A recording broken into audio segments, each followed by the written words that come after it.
Bismillah ar-Rahman ar-Rahim. Thank you, Mr. President. And let me just thank the Islamic Society of North America giving me this honor to speak on your, I believe, the 56th convention. I believe that this is a great platform, a platform through which we can raise the awareness of Islam amongst the most powerful country in the world, which is United States. And I think it's very important, and ISNA can play a great role. So I will talk about three aspects today.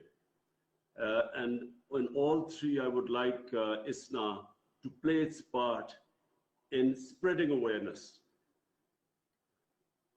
Number one, I do not believe that the Western society understands the love, affection, reverence we have for our Holy Prophet Muhammad, peace be upon him. And because they do not understand this,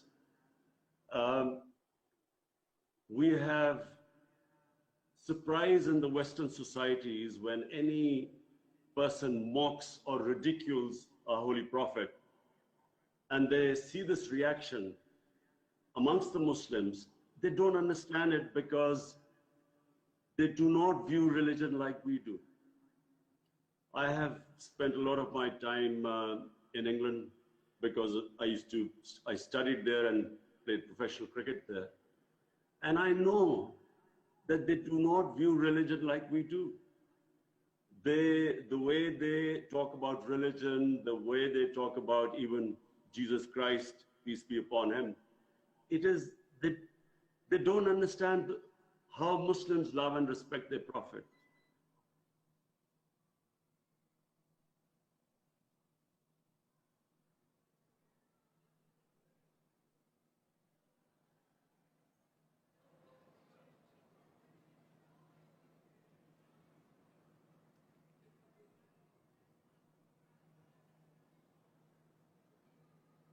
He feels about the Holocaust. The Jewish community has made the world realize the sensitivity they have towards the way people talk about the Holocaust, and understandably, because it gives them pain. Similarly, the Muslim community must make them realize in the Western countries that how much it affects us when our Prophet is ridiculed, or like when Salman Rushdie, and it all started with that, when he wrote the satanic verses, mocking our Prophet. And the West could not understand the reaction. So if we sensitize them about our feelings, our love, affection for our Prophet, and this will create a better understanding that you cannot use freedom of speech. You cannot use that to hurt the sentiments of 1.3 billion people. My second point is about Islamophobia. Now, what the Western countries must realize, that there is only one Islam, and that is the Islam of Prophet, peace be upon him. Like in every human community, they are moderates, they are radicals, they are intellectuals, and they are extremes. Same in the Muslim community. But there is only one Islam. So when terms like Islamic terrorism are used, unfortunately, this creates what I believe one of the main reasons it creates Islamophobia. Because when words are used like this is a radical Muslim, or this is a Muslim extremist, or Muslim terrorist, how is the man in the street in the Western society supposed to distinguish between what is a moderate Muslim and what is a radical Muslim? So the whole Muslim community gets tainted by that. And so every Muslim becomes suspect. And then you have people like the gunman who walks into a mosque and shoots Muslims because he can't distinguish. He feels that all Muslims are terrorists. We must work at this. We have to de-link terrorism with Islam. Terrorism has nothing to do with Islam or any other religion. Suicide attacks have been blamed on Islam for some this myth that Muslims blow themselves up because they'll go to heavens and they'll have this virgins, this whole bit. The Hindu Tamil Tigers before 9/11 were responsible for 70% of suicide attacks. But no one blamed Hinduism for it. Before that, the Japanese kamikaze pilots, they did suicide attacks, but no one blamed their religion. So terrorism has nothing to do with religion. It has to be delinked. Terrorism, the roots of terrorism are in politics. Religion, all religions, the fundamental things they preach are compassion and justice. All religions. And we have to make people understand the difference between human societies, what religions say, and how human societies are. So if we concentrate on the worst, on the extremes of a human society, when I first went to England, there were these people called the skinheads. They would beat up people because of the color of the skin. So imagine if I went back and looked at society from the prism of what the skinheads did. Similarly, if what has happened since 9/11, any terrorism is related to Islam now. And this has done two things. One, it has created Islamophobia. What I'm talking about, these gunmen, Muslims being targeted. But secondly, it has delegitimized Muslim freedom struggles. So for instance, in Kashmir, after 9/11, the Indian government could suppress the people by using the word Islamic terrorism. And if the word Islamic terrorism came about, all worries about human rights, about justice disappeared.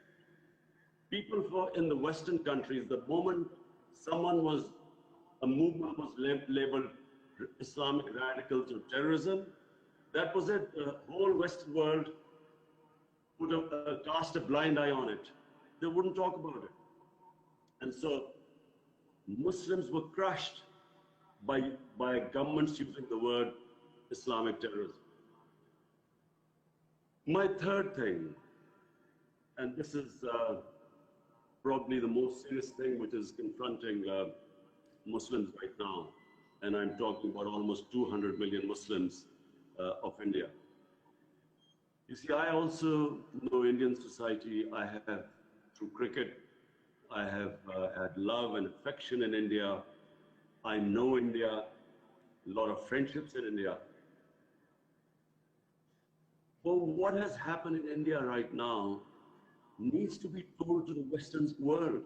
I'm trying my best, but from ISNA's platform, you have to make a concerted effort to make people understand this phenomena which has taken over India.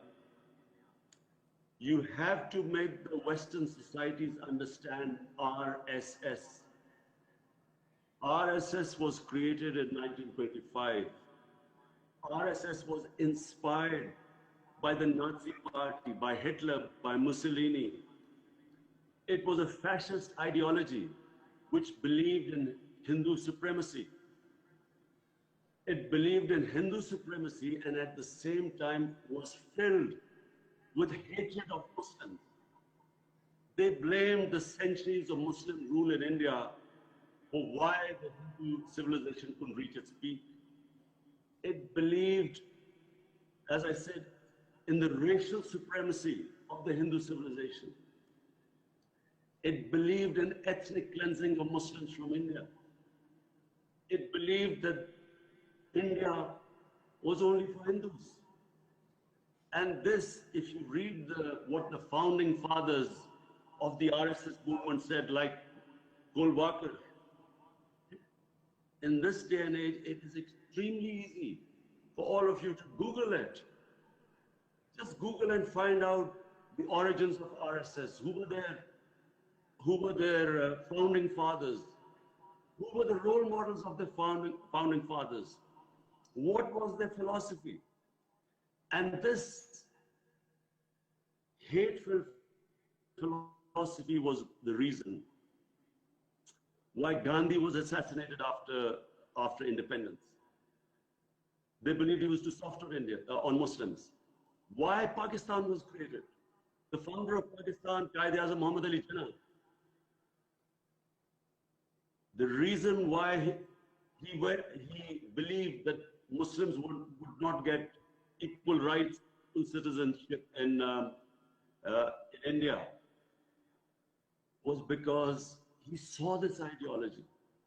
It was Jinnah who was the first one who strived, and remember, Quaid-e-Azam Muhammad Ali Jinnah was considered an ambassador for Hindu-Muslim unity. He was above communalism. But when he saw that what this ideology was heading towards, he was the one who warned Muslims that the Hindus were wanting independence only for Hindus. The India they pictured was only for Hindus, and Muslims would be a second-class citizen. And I'm afraid that is what has happened in India. After recently this year, the elections won by the BJP, they have come back as a stronger force. And what the BJP philosophy is, I need to make you understand, because I believe that this is not something like Milosevic, Serbs and ethnic cleansing of Muslims in Bosnia. We are talking about 1 billion, a country of over 1 billion people with nuclear weapons, taken over by an extreme philosophy, ideology. What the Nazi party proved was that a small, highly organized, ideologically motivated group could actually take over the whole country. That is what has happened in India. An extreme ideology has taken over India. They do not consider minorities, and especially Muslims, as equals. Worse, this ideology was responsible for the massacre in Gujarat of Muslims. This ideology is responsible for lynching of Muslims, simply on a thing like acquisition of cow meat or cow slaughter. Right now in Assam, 1.9 million Muslims are about to be, their citizenship about to be taken away.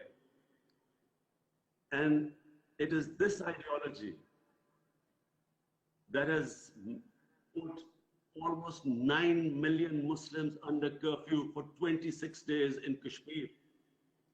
What this Narendra Modi government has done, when it annexed Kashmir, Kashmir was a disputed territory where the United Nations resolution had given the Kashmiris their right to decide their own destiny through a referendum. That right was never given. But the UN resolution still stands, means that it was a disputed territory. The BJP government has annexed it. It's annulled its own constitution, Article 370, which gave the Kashmiris a special status. It's also annulled Article 335A of their constitution, which meant that you could not change the demography of Kashmir. But the BJP government's stated aim is that they want to change the demography, change a Muslim majority province into a Muslim minority province by bringing in settlers to come in and change the demography. This is a violation of the 4th Geneva Convention, Article 49. You cannot change the demography of an occupied land. But worse than that, they have cast aside the Supreme Court of India's judgment the Jammu and Kashmir High Court judgment. What was promised to the people of Kashmir by Jawaharlal Nehru, the founding father?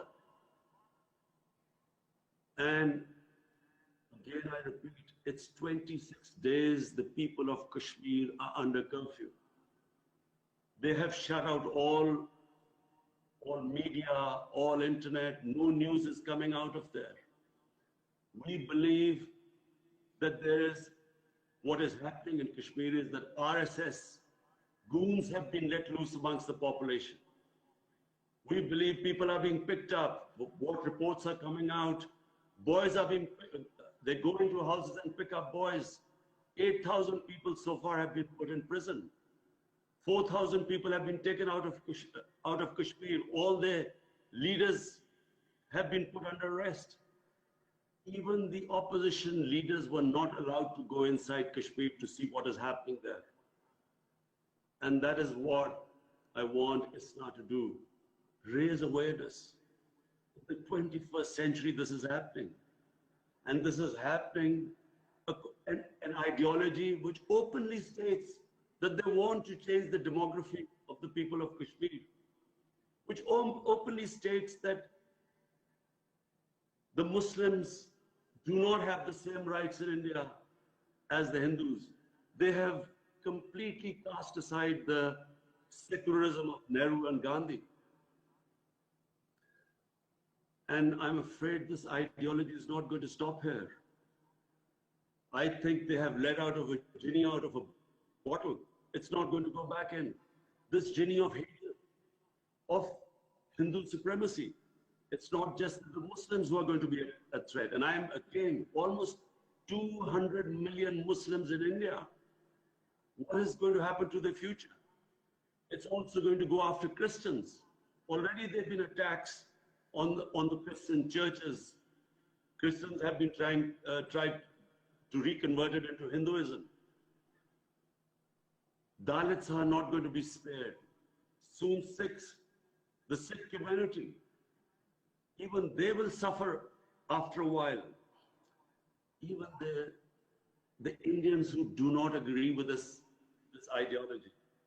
The whole, as I repeat, the secular India concept, the plural India concept, everything is at threat. And Pakistan, we fear in Pakistan that we are not dealing with a rational government in India. As I repeat, an extreme ideology has taken over India. We believe, like it happened in February, when Indian soldiers were killed because a young 20-year-old boy got radicalized by the security forces. And remember, there are 900,000 security forces right now in Kashmir. 900,000. The human rights violations have been mentioned by the United Nations for the first time. So when a boy blew himself up, India blamed Pakistan. We immediately asked them, we said, if you give us any proofs that Pakistan was involved, we will take action. They sent us a dossier. But before the dossier arrived, they had sent their jets into Pakistan to bomb us. We feel that India will do this again to divert attention from what we fear will be bloodshed in Kashmir in order to oppress the people, subdue the people, kill their hunger for freedom, ethnically cleanse them, or change the demography. We believe that the sort of oppression they will do in Kashmir and already are doing, they will need to divert the world attention to Pakistan. And we believe that as they did in February, they will do some sort of an action, an attack in Pakistan. But now we're talking about two nuclear-armed countries face to face.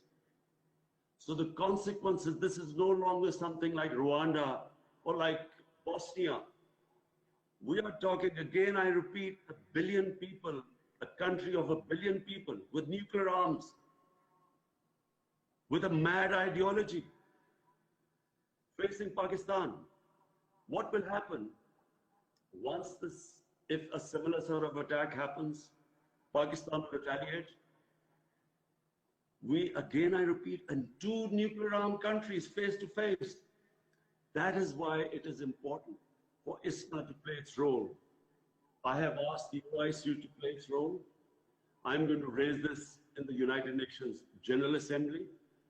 But you, as the largest Muslim body in North America, has a very important responsibility.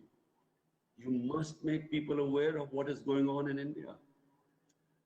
This image of India so far of a land of peace, a land of gurus, of karma, a land where, of plural secular values, it is no longer that India anymore. The previous Home Minister of India, which was a Congress Home Minister, his public statement that in the RSS camps, terrorists are being trained. There are 4 million members of RSS. They are very similar to the Hitler brown shirts who went around terrorizing people. Judges, media, opposition, minorities. This is what is happening in India right now. Any opposition to this RSS ideology is squashed. So therefore, in conclusion, after repeating what I feel is your role, I would also like you to tell the world, what is the difference? I keep telling the world, what is the difference? In Medina, Riyasat, what was the sunnat of their holy prophet? How did the prophet treat the minorities? There was the constitution of Medina. There was the written covenant with St. Catherine's Church, which I believe still exists, where the prophet said that we will protect your places of worship till the day of judgment.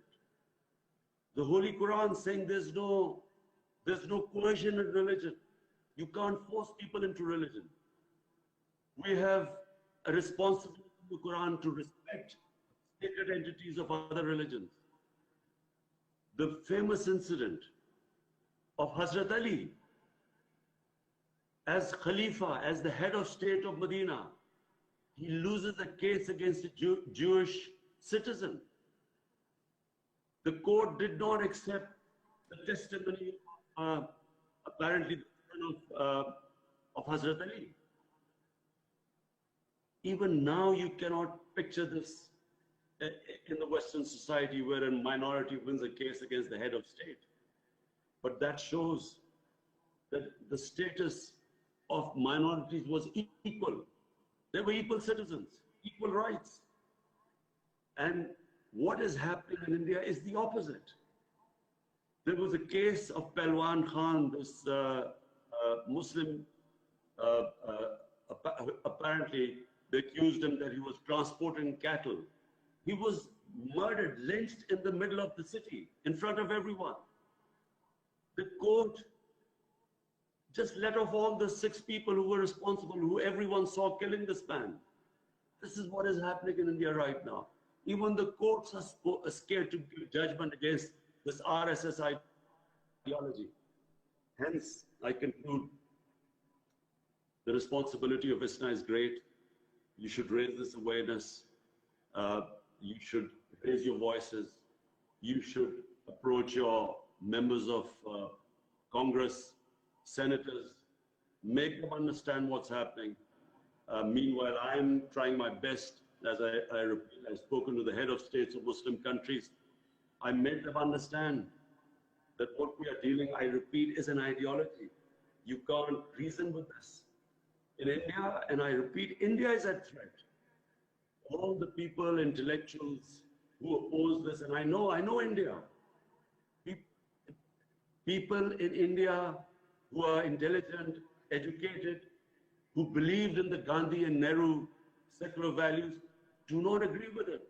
But there's an atmosphere of fear in India, especially after BJP won its second election. I again thank you very much for giving me this platform.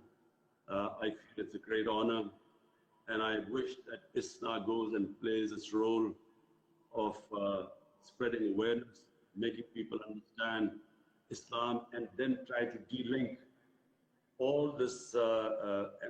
I'm sad to say that Majority of the people do not understand Islam in the West, but there's a tiny minority which deliberately tries to portray Islam in this light, linking it with terrorism. And I do hope that you will, and I believe you will be able to eventually make people understand what is Islam and all the propaganda against it. Thank you very much.